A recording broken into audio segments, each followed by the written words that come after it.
ज़िक्रिया नबी का सहीफा उसका 9वां बाब और 9वीं आयत मुकद्दसा बयान करती है, देख तेरा बादशाह तेरे पास आता है, वो सादिक है और नजात उसके हाथ में है। ये पेशगोई यीशु मसीह को बादशाह के तौर पर बयान करती है।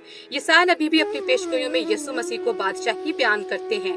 कलाम बयान करता है, जब फरिश्ता मुकद्दसा मरियम पर जाहिर हुआ तो कहा वो बादशाह होगा और खुदा उसके बाप दाऊद का तख्त उसे देगा और उसकी बादशाही का आखिर कभी न होगा।